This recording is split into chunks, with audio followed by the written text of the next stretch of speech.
Bora lá. É necessário uma alimentação diferente nos pacientes com câncer? Todos são assim ou depende do tipo? Depende do tipo do câncer, a alimentação é diferente um para o outro? Sim, a gente tem que avaliar alguns pontos, né? Como a localização do tumor, né? Se existe a presença ou não de metástase, qual é o estado nutricional do paciente, qual é a tolerância, a ingestão. Mas de forma geral, né?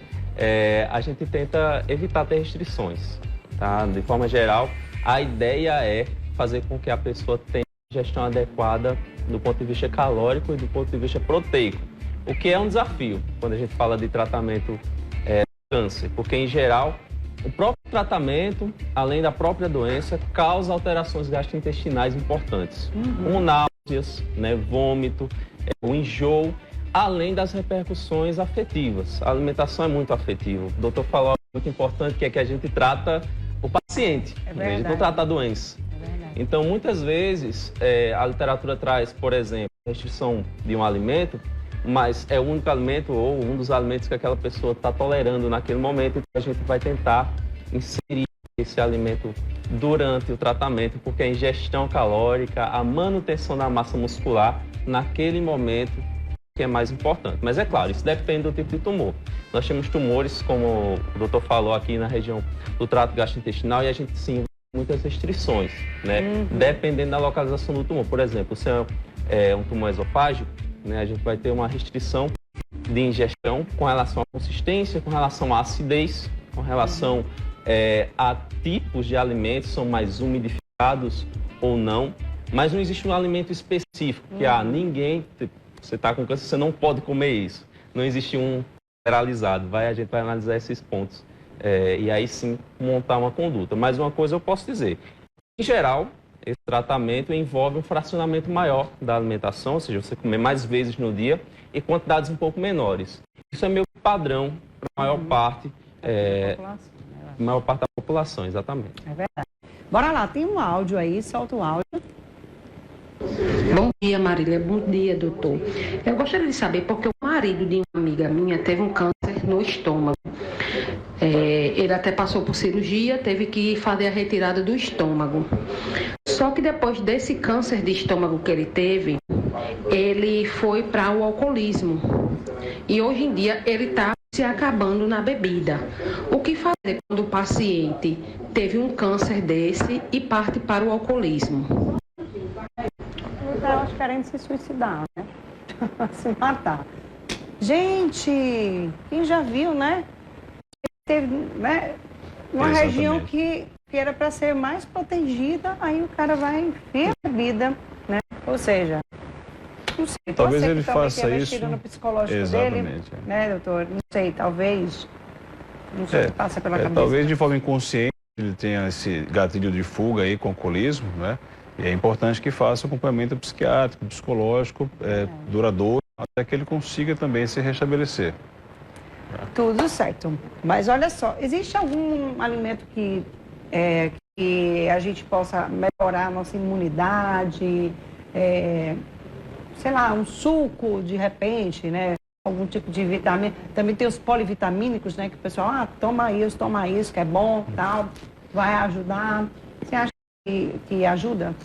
Sim, nós temos alguns nutrientes, algumas substâncias que têm um potencial de auxiliar na imunidade, como também com esse potencial antioxidante, né, no nosso organismo, que pode prevenir ou pode, na verdade, melhorar a eficiência do nosso corpo na prevenção do aparecimento de patologias, como é o caso do câncer. Então, o próprio licopeno é bem conhecido, né, presente principalmente em alimentos de coloração mais avermelhada, alaranjada, vitaminas, como é o caso da vitamina B, a vitamina C, vão ter essa função. Porém, devo ressaltar que isso por si só não vai trazer a prevenção, né? Então, a gente busca muitas vezes um suco mágico que você vai tomar em jejum pela manhã e você vai ficar saudável a vida toda, só que no resto do dia você não tem horário de alimentação adequado, você não faz a ingestão de alimentos de maneira balanceada, e então, sinto muito, mas esse suco não vai resolver muita coisa. Então, o que importa, de fato, é a base da alimentação. Claro, o seu suco matinal, a utilização do couve, da laranja, vai ser importante. E não vai atrapalhar em nada. mas durante todo o dia você tem que manter a mesma ideia de balanceamento, senão não vai funcionar. Doutor, existe um exame que a gente possa estar fazendo para ver se a gente pode vir a ter ou não câncer? Bem, se na sua família já existe alguém com câncer, um parente integral, é importante realizar a consulta para que seja feito um mapeamento familiar, tá? Exames direcionados para prevenção do câncer, eles são já os preconizados e de conhecimento comum, como mamografia, o PSA, o toque retal, colonoscopia, tomografia de para câncer de pulmão e para a mulher, após a atividade sexual, acompanhamento com a ginecologista e realização do Papa Nicolau, tá? Alguns outros exames mais complexos, como tomografia, ressonância ou mesmo PET scan, eles não são aconselhados, também não são recomendados para rastreamento. Eu lembro sempre que as tomografias de forma periódicas, repetidas e sem necessidade, elas imputam radiação no organismo e a radiação pode levar a dano no DNA da célula. E aí essa radiação nos exames pode levar a uma neoplasia. Então é importante que haja acompanhamento do adulto como há um acompanhamento da criança com o pediatra. A gente consiga fazer um prontuário do paciente e aí, de acordo com o seu risco, com os seus hábitos de vida, a gente consiga traçar exames complementares direcionados ao risco. Existem testes genéricos, como o de BRCA, que avaliam o risco de câncer de mama, câncer de ovário, mas só são definidos e determinados para as famílias que têm risco de câncer.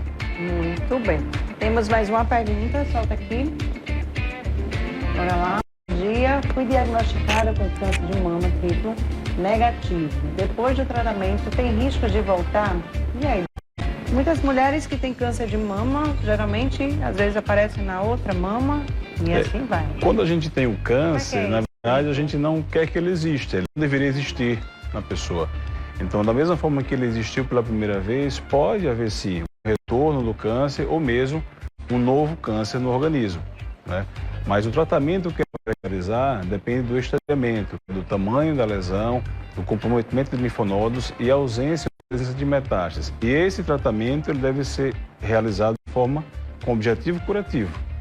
Então, o tratamento realizado é feito acompanhamento durante 5, 10 anos dessa paciente para o controle e ela precisa voltar a manter o acompanhamento com a sua ginecologista.